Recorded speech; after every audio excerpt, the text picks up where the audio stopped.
good afternoon. Today on Tales from the Whisk Cam, we're going to make chocolate souffle cakes. A very easy recipe, only has 5 ingredients. And so we've started by melting 200 grams of bittersweet or semi-sweet chocolate with 200 grams of butter over a double boiler. So once it's melted, you want to make sure it is completely combined. And we use just a spatula. We don't use a whisk because we don't want to incorporate too much air into the batter. So now that we've got our chocolate and our butter melted, we're going to add 250 grams of white sugar. Just pour all that in at once and just mix it with your spatula and make sure it's very well combined. And it'll look a little grainy, but don't worry about that because the sugar ends up melting when we put it in the oven. So we've got our sugar now. And now what we're going to do is we're going to start adding 5 eggs. So let's put the eggs over here. And we're going to add the eggs one at a time because you want to make sure they're very well incorporated. Just with your spatula, just give it a good stir.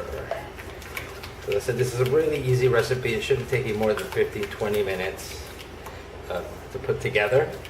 And then we bake it in the oven at 350 for about 20 to 25 minutes. You want the center to still be a little bit wet when you take it out of the oven, because that's what gives it that nice, moist, sort of souffle like filling. So here we are, just mixing our eggs in. And it's very important to make sure the eggs are completely stirred in. As you can see, it's getting a little bit all over the place, but that's okay.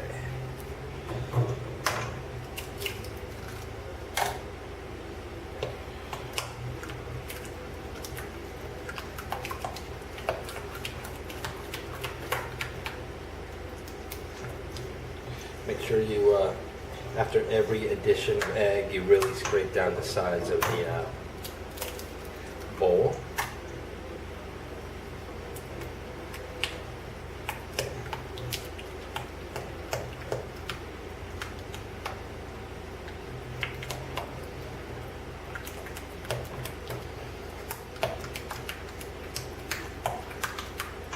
Now we're going to add our last egg.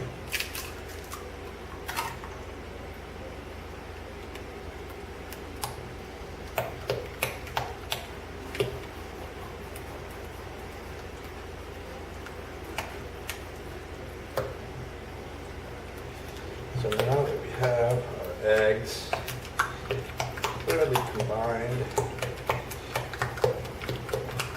and you'll start to see once it's really mixed well together, it'll start to lose that kind of curdled look to it, and it'll start to become smooth.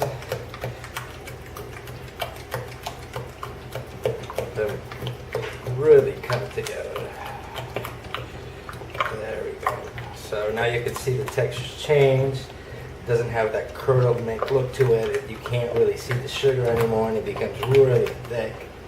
And now we're going to add 1 tablespoon of all-purpose flour. Mix that in very well. Always making sure to scrape down the sides of the bowl.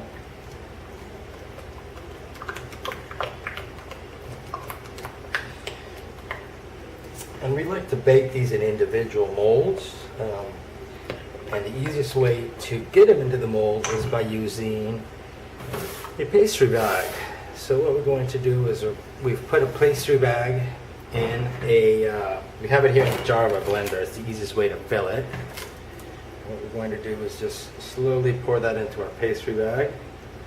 We've already cut the tip off of it and then used a little paper clip to clip the end of it.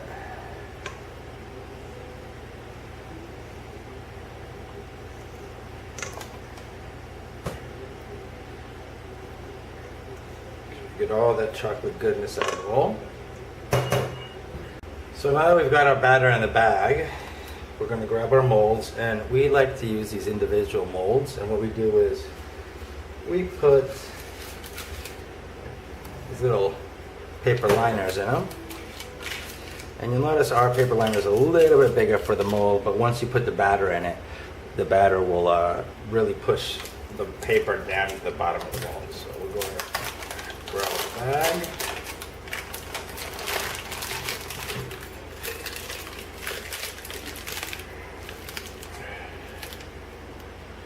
Take the little, as you can see, we've cut the bag before we filled it in. Put a little clip at the end. Take the clip off. And we're just going to start to fill these up. We want to fill them up 3/4 of the way.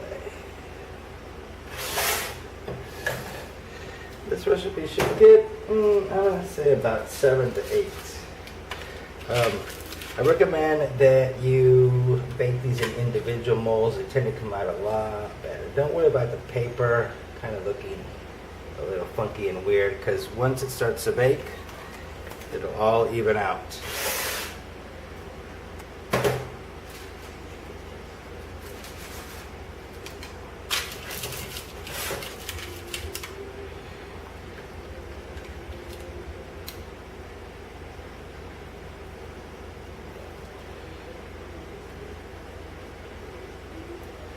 So then after we fill up our molds, we put them in the oven at 350 for approximately 20 to 25 minutes. And as soon as we pull them out, we'll show you what they look like.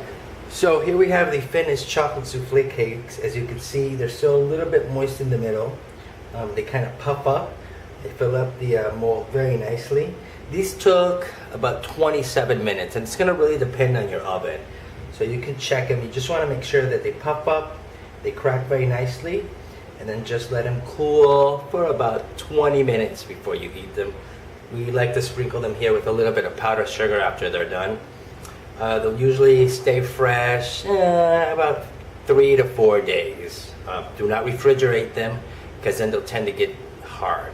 So if you make them and you're not going to eat them that day, I suggest that you just wrap them in plastic after they've cooled down completely and let them sit out at room temperature. I hope you guys enjoy.